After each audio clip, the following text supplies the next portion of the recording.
This is rap news. Adjust your mental tuning.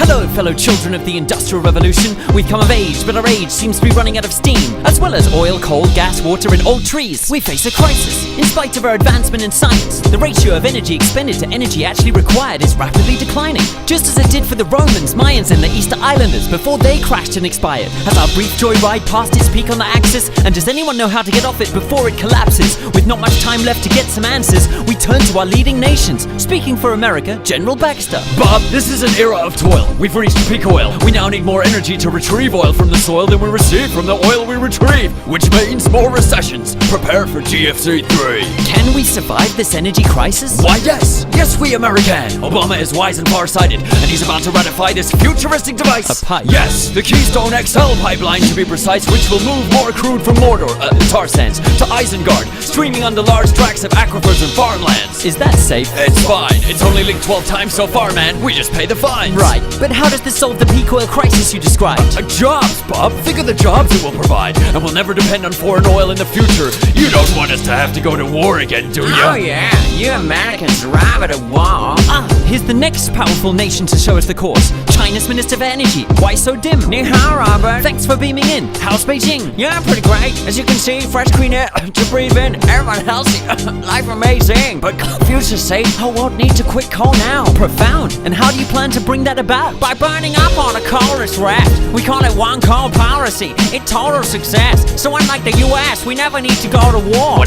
What about Tibet? We do hear calls to free Tibet. Correct. For China, Tibet was free. Yeah, so important part of a free energy policy. Make Tibet a colony. Lots of copper, oil, and possibly best combustible fuel of all. Monks in the monastery. We've heard the solutions of the superpowers. What about the super rich? Have they got some newer answers? Our next guests discussing these pressing matters are entrepreneurs Elon Musk and Richard Branson. Yo, Richard, what's really good, Elon? Let's flip the script And show these peons the high-tech shift that we beyond. We're beyond. Two debonair billionaires. Rock and recon. Humanity's last best hope for this eon. And yo, Musk, What up? I think it's time that you bust and show the peeps on Earth how it's time to adjust. So check it. Elon Musk live and direct from Mars. I gave the home planet solar panels and Tesla cars. Electrical, ethical, ecological miracle. Yeah. Supercharged, Super designed, super refined, super billionaire. Fueling them with lithium. On fire. Killing them. So it's high time we colonize the solar system then. Hey yo, Branson. Sir Richard. You ready for action? Born ready. Tell the people of Earth your plan then. Let's get it cracking.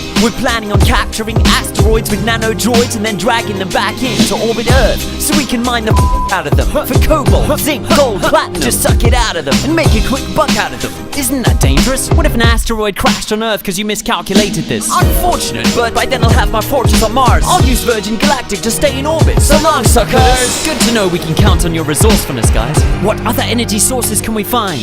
Terrence Moonseed. What's your view of this scene? The Illuminati are suppressing the truth from the feed to lock us in and make it impossible to be free from the class of fossil fuel industry. But I have one word for you, Robert.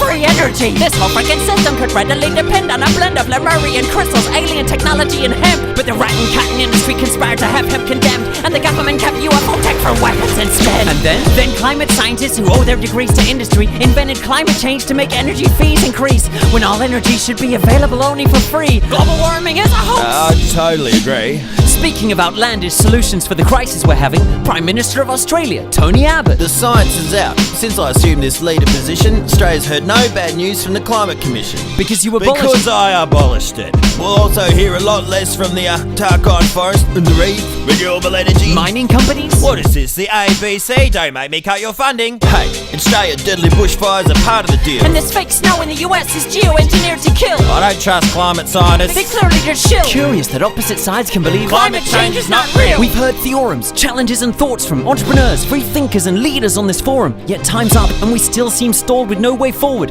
But wait, we're getting a call on the juice channeling portal. I'll turn it up.